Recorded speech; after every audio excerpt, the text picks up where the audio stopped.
Lynx has really as its overarching goal, we want to deliver a seamless, reliable, consistent transit system that adds to the quality of life of everyone in this community and adds to the economic viability of this community. Lynx is a creature of the state. Lynx is set out in Florida statute as the Central Florida Regional Transportation Authority, serving the Tri-County region of Orange, Seminole, and Osceola counties. It serves over a 2,500 square mile service area and a population of over 2.1 million people. Lynx does this by incorporating about 74 fixed routes and a number of more flexible routes that I will talk about again in a minute. And all of that serves about 25 million trips each year. You are all probably quite familiar with the Lynx fixed route service. This is our 40 and 60 foot articulated buses that you see around town.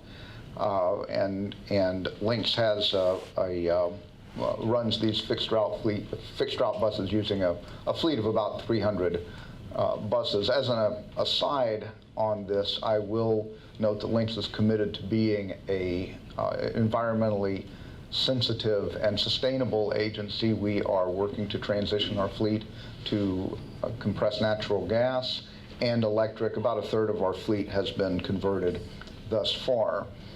You may not be quite as familiar with the rest of our family of services. Of course, Lynx operates the limo bus system, which is the circulator in downtown Orlando that you see all of the time. We have our very successful and popular van pool program, which is a carpooling program that operates region-wide. We also provide road ranger service along I-4. And we have our Access Lynx program, which is the door-to-door paratransit service for those most in need and disadvantaged in our community, many that don't have the opportunity to access other services. Let me tell you a little bit about who rides Lynx and who is using those, making those 25 million trips that I mentioned earlier. Almost 60% of our riders, the majority, are employed full-time, primarily in the service industries. Half of our riders use Lynx as their primary method to get to work. Over 60% do not have access to a car. So I'm not going to go through each of these statistics, but I just wanted to share a quick overview with you here tonight. These riders utilize the little over 4,300 bus stops that are region-wide. About 75% of those are in Orange County. About 1,100 of those bus stops currently have bus shelters.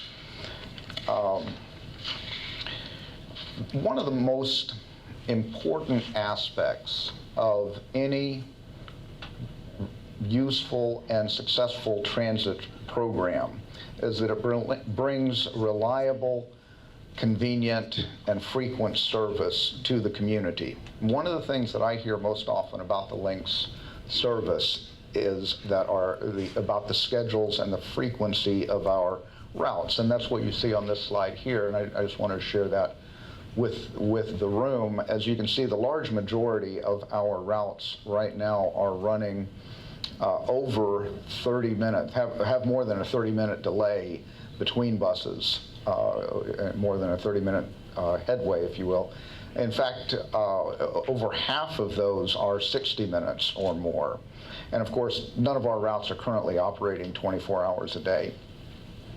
Let me talk just a little bit about how Lynx is funded. And like most agencies, we have both an operating and a capital budget. I'll talk mostly here about the operating budget because that's what affects and is affected by the local government funding. Almost half of our operating revenue comes from the local governments, for the funding that, the property tax funding that Carl was mentioning earlier. Another 17% comes from rider fares. This is in accordance with national averages. This is about what fare box recovery is nationwide.